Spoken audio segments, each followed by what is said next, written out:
Hi, I'm Randy Kent. I'm a producer, director, writer, overall filmmaker, and I'm going to be talking to you about my life and my work.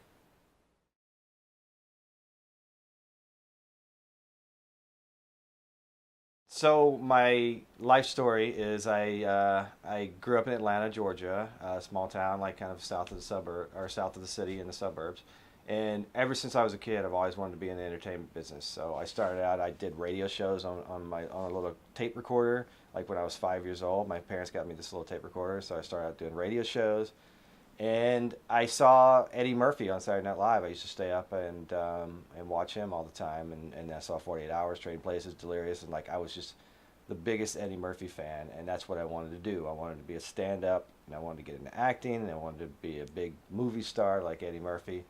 So I pursued acting for a while, and then kind of over the years, and then I did some plays in Atlanta. I did some sketch comedy stuff where I was a writer, a producer, and kind of sort of dabbling in directing stuff. And I moved out to LA in 1997, about 15 years ago, to pursue acting and stand up. And so I went and I did Comedy Store, like all the stand up places, and then I got into improv. Then I started acting in some short films, some independent films, student films, commercials. I had a commercial agent, was going out of commercials, and I just got over the year. I got really bored with acting. Like I got tired of sitting around. I was always more fascinated with what the directors were doing and all that. So slowly I started veering. I started going into that direction as far as wanting to be more behind the scenes. So I got into doing PA work and set designer work. I actually loved being in the art department, so I was an art PA for a while and on independent films. And I just started funding my own projects, and I started directing things and started directing shorts and writing my own shorts and directing them and things like that. And then I did my first feature in 2002, in which I wrote, produced, directed it, edited it. It was my own personal film school. That movie was called Life, Death, and Mini Golf. And so yeah, just like kind of my careers kind of for the past 15 years, that's what I've been doing, directing.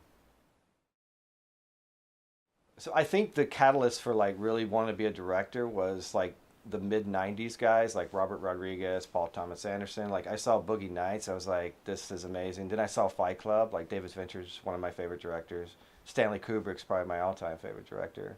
Clockwork Orange and Doctor Strangelove are some of my favorite movies.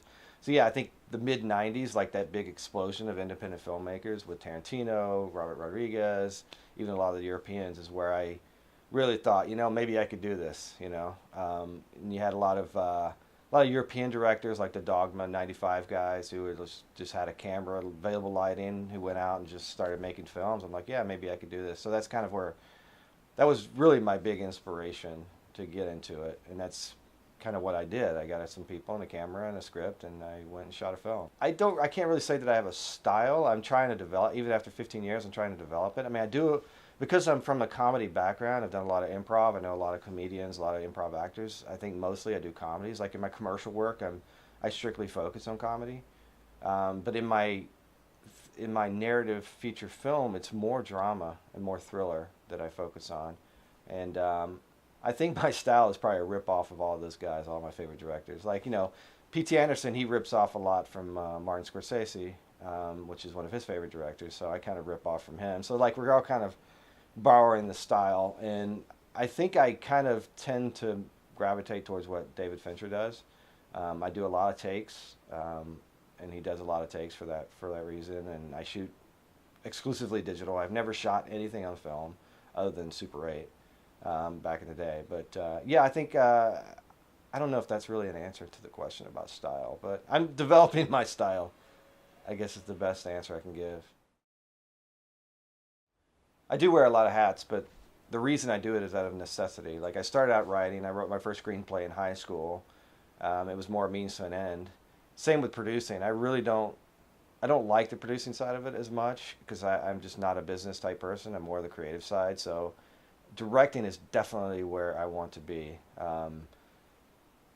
And like I said, I don't like right now. My focus on writing is a lot less because it's so hard. I'm a perfectionist like you are, and I can't.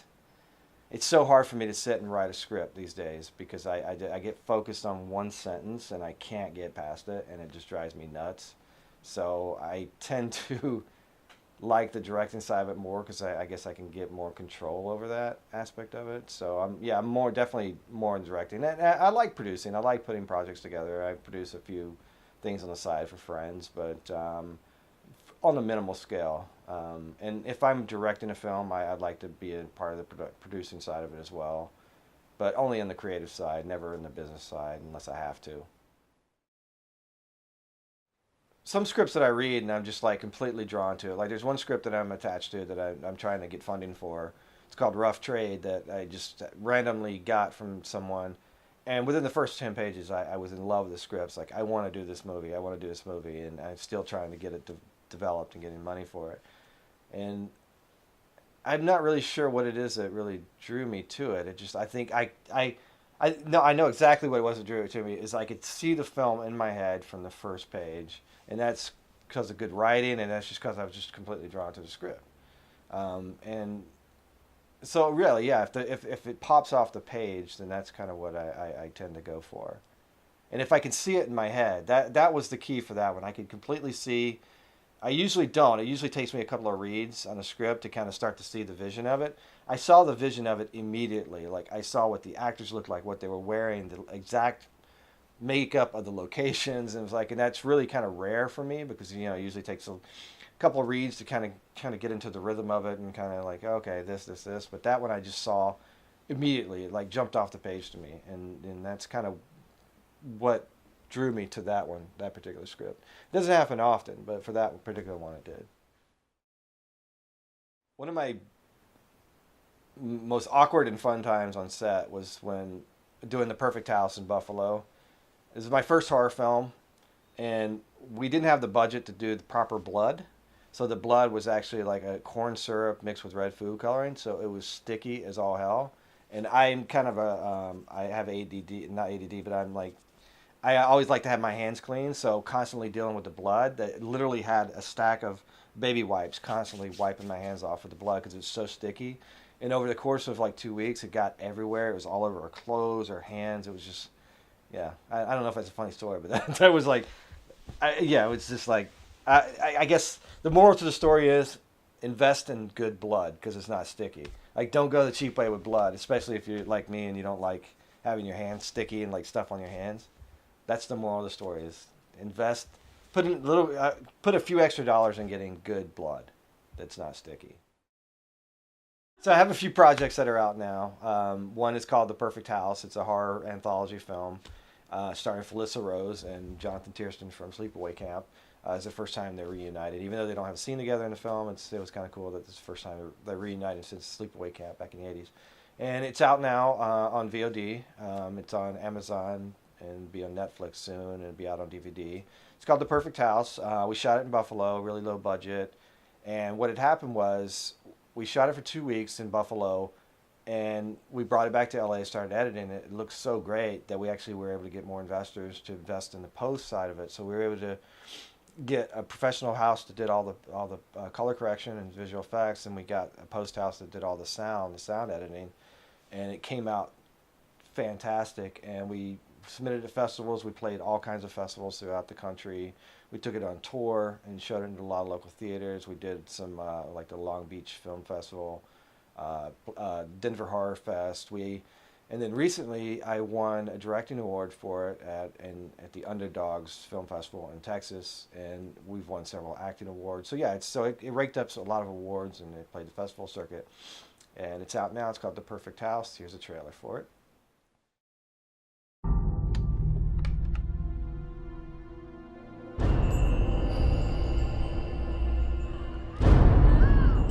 I'm looking for my daughter. Have you seen her? I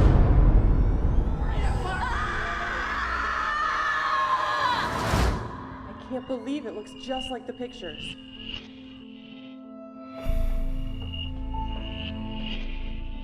Everything is included with the house. It all seems a little too good to be true. You see enough people come and go, you grow numb to it. Apparently there was some dispute with the neighbor. So, Jeff, when do you think that weed whacker might make its way back over here?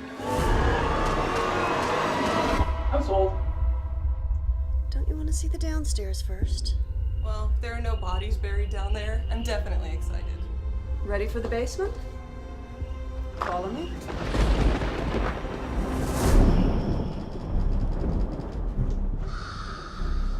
I'm scared, Daddy. It's just a storm and it'll pass. No, not the storm. I'm scared of Mommy. I just got the chill of death coming down the stairs. Just kill me!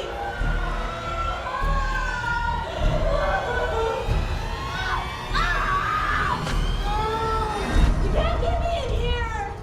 There's gotta be something wrong with this house. There's nothing to be afraid of. Just a creepy old basement. No, it isn't. Something horrible happened here. This house is pure evil.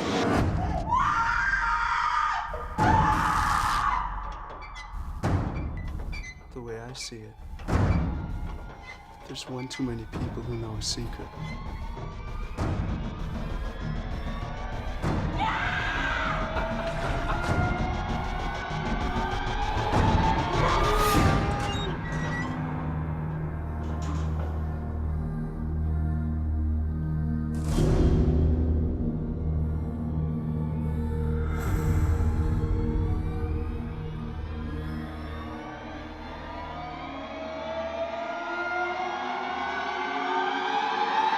For some, it's been a bit of a deal breaker. Really? Basement was the clincher for me.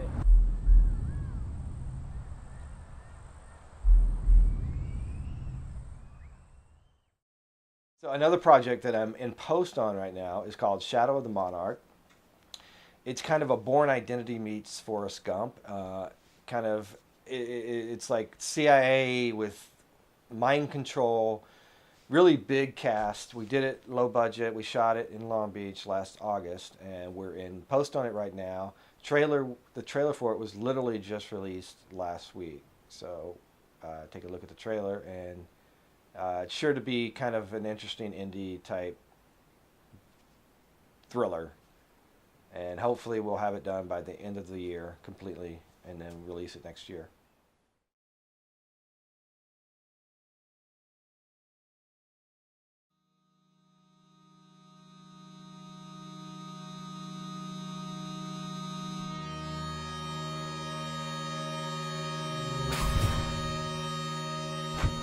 I'm only gonna ask you once. What did you see?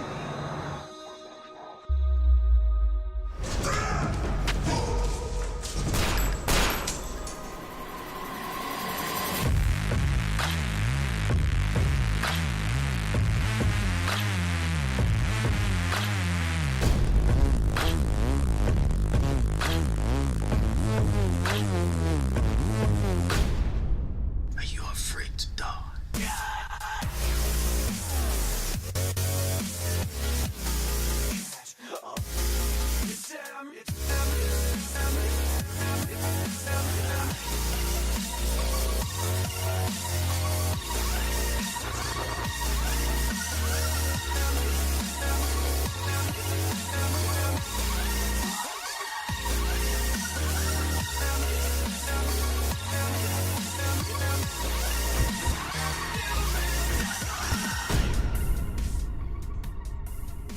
Collateral damage, mother.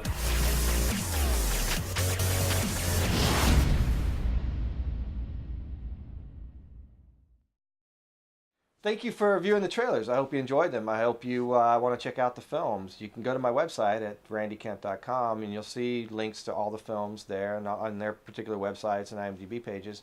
And while you're there, take a look at my reels. I have a drama reel, a comedy reel, and a thriller reel, because I kind of have a broad spectrum of stuff I do in the film world. But also go to the commercials page, because I make money doing commercials. I do a lot of local commercials with my wife. We have a company called 0.30 Productions. And so yeah, check out the commercials that we've done. And we did one for the Doritos last year. It was pretty funny. But yeah, so thank you for visiting, and thank you for viewing the video, and thanks.